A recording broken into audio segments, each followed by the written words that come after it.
एक नान खताई मैं आपको तोड़ के दिखाती हूँ। ये देखिए नान खताई एकदम क्रिस्प बनी है। अगर आप भी हमारे टिप्स फॉलो करके नान खताई बनाएंगे तो आपकी नान खताई भी ऐसे ही क्रिस्प बनेंगी। आज हम बनाएंगे मिलेट नान खताई, जिसे हम ज्वार के आटे के साथ बनाएंगे। हमने एक बोल लिया है, इसमें 1/4 कप देसी घी डालेंगे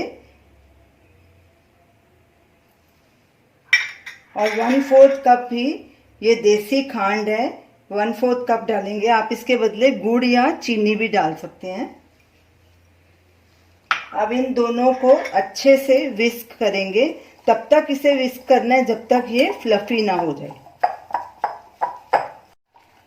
घी और देसी खांड को हमने 7-8 मिनट अच्छे से फेंट लिया है। ये देखिए काफी फ्लफी हो गया है।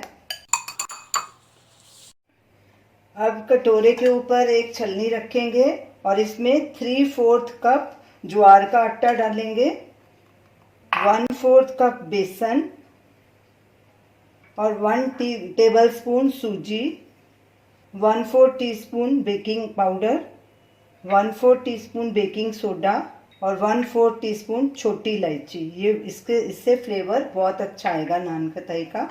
अब इनको छान लेंगे। ये सब आटे को छानना बहुत ज़रूरी है ताकि जो भी इसमें गुठलियाँ हुई वो निकल जाएंगी। ये देखिए जो ये गुठलियाँ बच गई हैं इन्हें हम फेंक देंगे। सब चीज़ों को पहले हम स्पैचुले से मिक्स करेंगे, फिर हाथ से अच्छे से गूंथ लेंगे। स्पैचुले से सब चीज़ों को अच्छे से मिक्स कर दिया। अब इसे हाथ से अच्छे से गूंथ लेंगे ताकि सब और अच्छे से मिक्स हो जाए। अभी इसे ऐसे ही गूंथेंगे, जब ज़रूरत पड़ी तो थोड़ा सा दूध डाल लेंगे। हाथ से भी हमने अच्छे से मिक्स कर लिया, लेकिन थोड़ा दूध डालना पड़ेगा। ये रूम टेम्परेचर पे दूध लिया है। पहले मैं 1 टेबलस्पून डालूंगी, ज़रूरत पड़ी तो और डालूंगी। अच्छे से मिक्स करेंगे इसे। 1 टेबलस्पून दूध और डालेंगे और मिक्स करेंगे। डो हमारा तैयार है। इसमें हमने 2 टेबलस्पून दूध डाला था।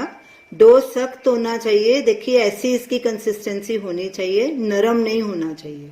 अब डो से खताइयाँ बनाएंगे। हमने एक ट्रे ली है, उस पर बटर पेपर बिछाया है और एक स्पून लेंगे और उसका माप रखेंगे ताकि हमारी सारी खताइयाँ एक जैसी बने। अब डो को चम्मच से बाहर निकालेंगे, थोड़ा इसे गोल करेंगे और प्रेस करके चपटा करेंगे और खताई की शेप देंगे और ट्रे में रखते जाएंगे। इसे थोड़ा डिस्टेंस में रखना है और इसी तरह सारी खताइयाँ बना लेंगे। सारी नान खताई हमने ट्रे में बना ली हैं। अब इसे पिस्ते के साथ गार्निश करेंगे। अब नान खताई को प्री हीटेड ओवन में 20 से 25 मिनट तक 160 डिग्री पे बेक करेंगे।